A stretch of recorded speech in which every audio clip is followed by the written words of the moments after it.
Olá pessoal, eu sou o professor Álvaro Guimarães de Oliveira e gostaria de emitir opiniões a respeito de políticas econômicas ou teorias econômicas inteligentes, contudo que eu percebo que elas são aplicadas sem racionalidade.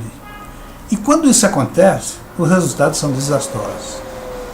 Então, a inteligência tem que ser acompanhada da racionalidade. Inteligência sem racionalidade não produz exatamente aquilo que é desejado. Às vezes produz o contrário do que a gente imagina.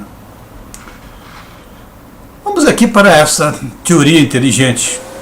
Para a inflação alta, aumentar a taxa de juros é a solução. Será? Isso é que nós ouvimos a todo tempo. A inflação está alta, por que o governo não aumenta a taxa de juros? Aumentando a taxa de juros vai reduzir a inflação. Ora, dentro de determinado momento, dentro de determinado contexto, é verdadeiro. Por exemplo, se existe uma economia com taxas crescentes de desenvolvimento econômico, e evidentemente é porque está havendo muito investimento. Os empreendedores estão investindo nas suas empresas, criando novas empresas, melhorando a capacidade produtiva das suas empresas. E com isso, eles estão absorvendo mão de obra, estão contratando pessoal. Né? Ao mesmo tempo, isso leva ao aumento do salário. O aumento do salário leva ao aumento do poder da massa salarial. Isso leva ao aumento do consumo. E existe também o problema do crédito. O crédito está funcionando, o crédito está aumentando. Então a economia começa a acelerar e desenvolver e, evidentemente, nesse processo se instala a inflação e a inflação será galopante. Dentro de um determinado período ela começa a galopar. Nesse exato momento aí, se o governo aplica uma taxa de juros alta para combater a inflação, vai acontecer de fato isso. Por quê? Porque ao aumentar a taxa de juros, vai diminuir os investimentos que os empresários estão fazendo. Porque nem todo projeto terá a mesma rentabilidade e também terá mais risco, não é? Nos seus projetos. Com isso, diminui a necessidade de trabalhadores. Diminuindo a necessidade de trabalhadores, evidentemente os salários desses trabalhadores vão ser reduzidos.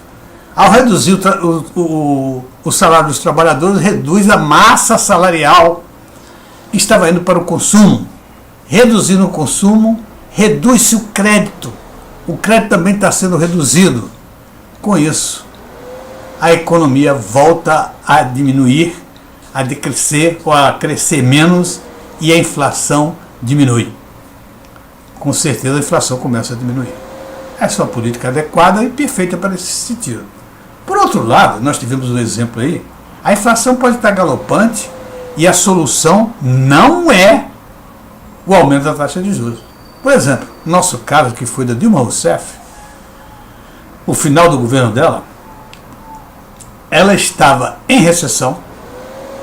Recessão significa que o pessoal não estava investindo, os investimentos estavam sendo reduzidos, o desemprego estava aumentando, a massa salarial estava caindo, os salários estavam sendo reduzidos, o consumo estava sendo reduzido, o crédito estava sendo reduzido. E com tudo isso, a inflação continuava a acelerar. Qual era o processo que estava acontecendo? É porque o déficit fiscal estava aumentando. Ora, se nesse exato momento você vai usar o aumento da taxa de juros para quê? Para reduzir o crescimento, já estava sendo reduzido. Para reduzir o emprego, já estava reduzido. Para reduzir o salário, já estava sendo reduzido. Para reduzir o consumo, já estava sendo reduzido. Para reduzir o crédito, já estava reduzindo o crédito. Então, esse aumento na taxa de juros só tem um efeito: bater na dívida pública. E ao bater na dívida pública, ele aumenta o déficit fiscal.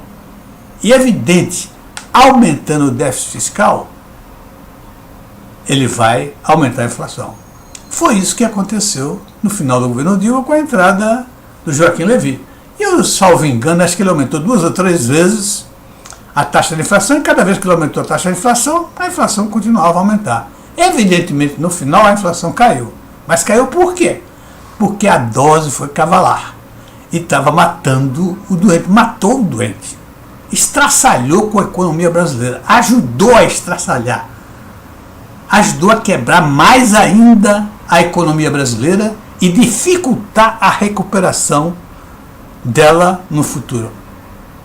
E é isso que aconteceu no governo Bolsonaro e está acontecendo ainda porque tem uma dificuldade de recuperar essa economia brasileira e um dos fatores, um dos motivos que levou a isso foi exatamente o aumento da taxa de juros quando não deveria ter acontecido. Bom, então nós vimos que esse aumento aí na taxa de juros, no caso, não é solução. Então temos 2 tipos. Por isso que precisa haver a racionalidade. A inteligência de você dizer, olha, vamos aumentar a taxa de juros. Criar esse fator, aumento da taxa de juros. Mas tem que saber exatamente o momento onde deve empregá-la. Não é empregar em qualquer situação onde a inflação está desenvolvendo. Tem que saber a origem da inflação. Tem que conhecer de onde ela vem e por que ela está acelerando. E aí sim, se aplica ou não o aumento da taxa de juros. Outro que a gente vê agora, constantemente, é o seguinte: para aumentar a taxa de crescimento econômico, o remédio é diminuir a taxa de juros, correto? Foi o que aconteceu no governo Bolsonaro. Já que vinha do governo que tinha tido duas recessões e o crescimento estava sendo muito baixo, o que era que o pessoal estava pedindo? Que se diminuísse a taxa de juros. A taxa de juros estava muito alta. Eu tenho a impressão que era 14,25 e foi reduzida para 4,25. Ora, com a redução deste tamanho, desta dimensão, evidentemente que se imaginava o quê? Que os empresários, que os investidores fossem investir, fossem investir na economia para fazer o crescimento da economia. E a economia ia crescer com certa rapidez e ia recuperar rapidamente do processo anterior de que ela vinha em recessão e crescendo muito pouco. Tá certo? Isso era o que se pensava. No entanto, não aconteceu. Por que não aconteceu? Por que a taxa de juros baixíssima, levou a taxa de juros muito baixa? E aqui no Brasil ainda existe espaço para cair. Mas se nós olharmos lá fora, desde a crise de 2008, a taxa de juros é muito baixa. A inflação é baixa, é controlada, e mesmo assim a economia não anda adequadamente, não tem um crescimento substancial. Por que acontece isso? O que existe sobre isso? Existe o seguinte, que na crise de 2008, um dos motivos é esse. Na crise de 2008, os governos, os bancos centrais interferiram ferozmente na situação econômica, fazendo um afrouxamento monetário. Comprou título, botou juros lá embaixo, jogou muito dinheiro na economia para fazer com que a economia retomasse o seu ritmo de crescimento. E isso não aconteceu. Isso foi um verdadeiro, uma verdadeira surpresa, que todo mundo esperava que a economia fosse crescer muito, se recuperasse rapidamente em função disso. Mas se nós olharmos as economias avançadas, todas elas são altamente endividadas e, como elas são altamente endividadas, ela tem uma taxa de juros muito baixa, até negativa, e elas não crescem, porque não tem demanda. Então o crescimento dela é pífio, dessas economias é um crescimento pífio, em função disso. Agora vamos ver os problemas que eu vejo da taxa de juros baixa ou até mesmo negativa, que seriam o ideal para acelerar o desenvolvimento econômico. Ora, se nós olharmos, uma taxa de juros muito baixa, ela apresenta alguns problemas, alguns empecilhos ao crescimento econômico. Por exemplo, uma taxa de juros muito baixa os bancos vão ter um rendimento menor e eles vão começar a selecionar as empresas campeãs, ou seja, aquelas empresas que têm um crescimento, que são fortes economicamente e que pode dar resultado com a taxa baixa de juros e poderá cumprir as suas obrigações para com os bancos. E eles vão se afastar um pouco das empresas pequenas, ou das empresas que não são tão bem administradas. E, inclusive, ficam